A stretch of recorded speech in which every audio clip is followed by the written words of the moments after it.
और ये जो जारी किया गया है, ये तारीख है, ये 22 तारीख को किया गया है।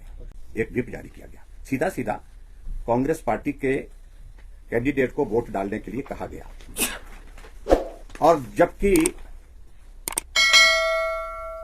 इलेक्शन कमीशन की ओर से यह बड़ा क्लियर है, व्हिप के संदर्भ में जो उन्होंने बात कही है उसका मैं जिक्र करना चाहूंगा। However, the political parties can not issue any direction और whip to their members to vote in a particular manner.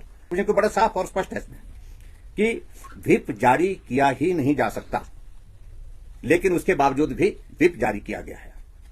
और इसकी जब वजह हम इस बात को थोड़ा एक्सप्लेन करने लगते हैं तो एक्सप्लेन करने की वजह उसमें मैं बता रहा हूं, स्पष्ट कर रहा हूं।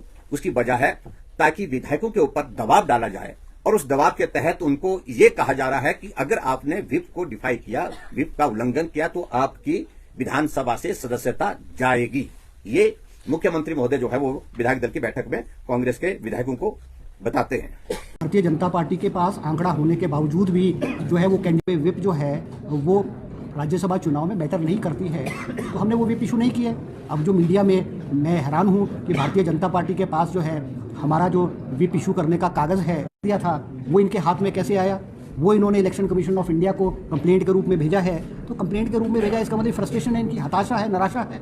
ठीक है, हमारे पास स्पष्ट बहुमत है। हिमाचल प्रदेश में कांग्रेस विधायकों का जो विश्वास है, कांग्रेस के नेतृत्व श्री सुखविंदर सिंह सुक्खू जी की अध्यक्षता में विश्वास है और कांग्रेस पार्टी उनके नेतृत्व में मजबूत है। 40 के 40 विधायक कांग्रेस पार्टी के जो है एक है, और हमारे जो एसोसिएट मेंबर हैं 3 जो निर्दलीय है, उन्होंने भी जो है आश्वासन, पूरा समर्थन जो है वो सुखविंदर सिंह सुक्खू जी की सरकार को, उनको जो है और कांग्रेस पार्टी को दिया है। आप कह रहे हैं कि कोई इशू हुई, विड्रॉ की गई या जारी नहीं हुई? नहीं, जारी ही नहीं हुई। इनिशियल स्टेज पे जैसे मैंने कहा कि हमने, क्योंकि इन चीज़ों की अभी ये यूज़ हुआ है, हमने इसको नहीं किया। अब आप व्हिप में इशू करने में आप वो कागज़ इशू कर रहे हो जिसमें चंद एमएलए ने साइन किए हुए। It was a thrown paper. And ये भी प्रश्न है कि ऐसा पेपर जिसको हमने फेंक दिया वो इनके हाथ में कैसे आया? विधायक ने दिया होगा सर, ऐसा भी हो सकता नहीं, ऐसा कुछ नहीं है। है। लॉ एंड ऑर्डर को वो कह रहे हैं कि